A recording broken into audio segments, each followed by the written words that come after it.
We have nearly 22 million mobile phones in Australia, and at midnight, a landmark. The CDMA signal will be turned off, and in the morning, only digital signals will work. Some have decided not to use a phone at all. That might be smart. The World Health Organization, so concerned about the potential safety risks of mobile phones, it commissioned a 13-country survey years ago. We've done our own tests. Laura Sparks has the results. I would not want to be a heavy user of a mobile phone. For the first time tonight, one of our country's foremost experts on public health tells us what the world's biggest telephone companies don't want you to hear. I think the evidence that is accumulating is pointing towards an effect of mobile phones on tumours. And we test mobile phones for radiation emissions, going directly into your body. Quite often the radiation at the body is higher than what you would experience at the head.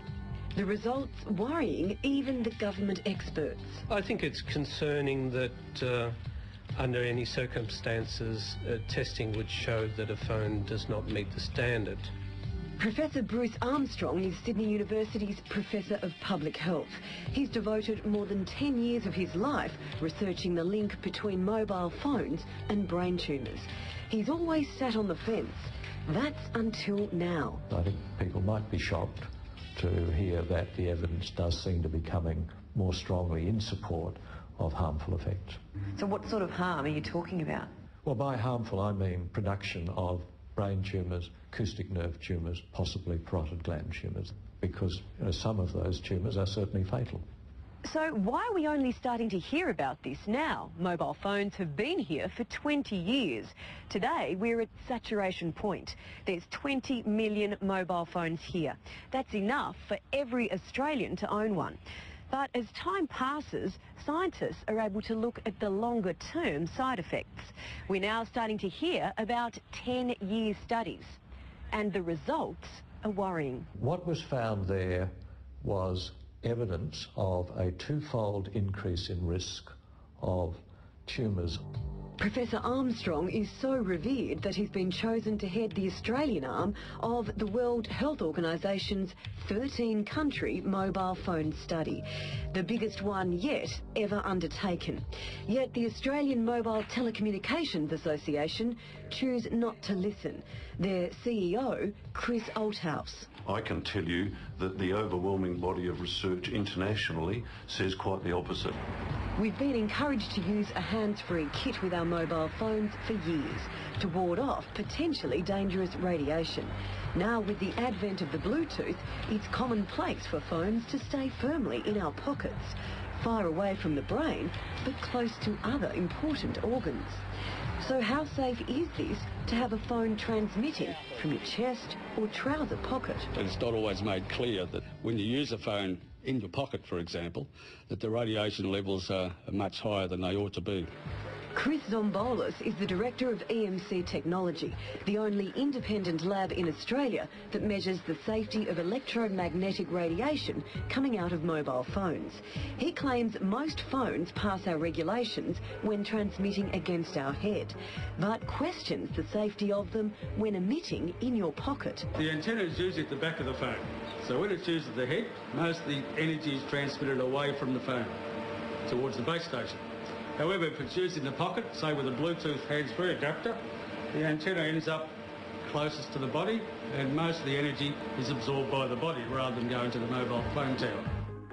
To investigate, Today Tonight bought 4 mobile phones, a cheap basic phone, the Sagem Vodafone 226, and then 3 expensive multi-band 3G phones, the Sony Ericsson W910i, the Telstra HTC Touch Dual 850, and Nokia E65. EMC Technologies used this $1 million robot to test the electromagnetic radiation coming out of the phones in the body-worn position, like a trouser or chest pocket, when the back of the phone is facing the body. Chris, tell me about this liquid here. This liquid represents the electrical properties of the human body. The phone is placed underneath in contact with the phantom, which simulates the body-worn position or in a pocket position.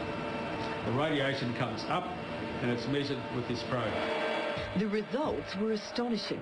On the 1800 megahertz frequency band, 3 of the 4 phones failed the legal safety limits of 2 watts per kilogram of body tissue. The Nokia tested 3.35, a result 1.5 times above the standard. The Telstra HTC measured 2.46, and the Sony Ericsson was at 2.16. At the 2100 megahertz frequency band, 2 phones didn't pass. The Nokia measured 5.84, almost 3 times greater than the safety limit, while the Telstra HTC also failed at 2.92. The only phone that came out under the safety limits was the cheap Vodafone.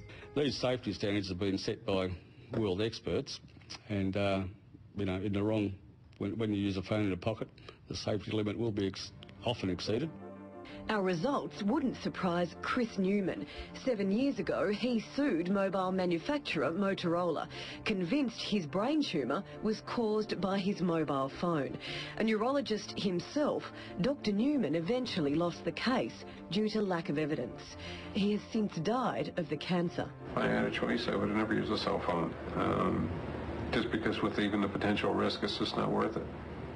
It's not worth going through the hell. The mobile phone lobby group dismissed our results. Are they safe?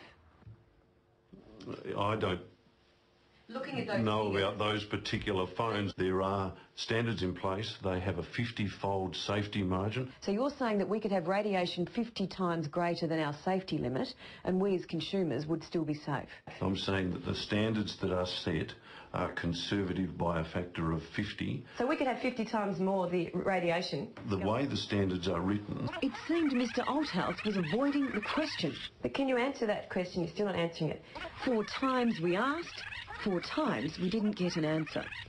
Our results were delivered also to the country's radiation watchdog, the Australian Radiation Protection and Nuclear Safety Agency, Dr. Colin Roy. A little bit surprising that you, under any circumstances, you could exceed the SAR. Back at EMC Technologies, Chris believes manufacturers get around their legal responsibilities by recommending a spacing limit between the phone and the body between 1.5 and 2.2 centimetres.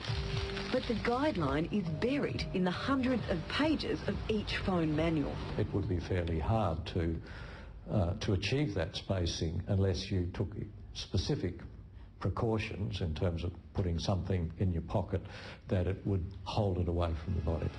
Mr. Althouse denied the spacing limit was an admission of guilt by the manufacturers. No, they're not admitting that at all. So why is it there? You'd have to talk to the manufacturers. Okay, so that's... Our government authorities agreed to investigate.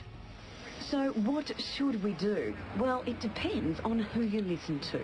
To minimise your exposure, use either a hand-free or wireless device, minimise calls, use texting rather than voice. It's a popular product, but overwhelmingly it's a safe product. Do you think we should have waited? I think the horse was well and truly out of the gate and off into the forest before people even started to think. The Australian Communications and Media Authority says it's an offence to sell a phone which doesn't comply with safety standards for electromagnetic radiation, and suppliers can be prosecuted. Laura Sparks reporting.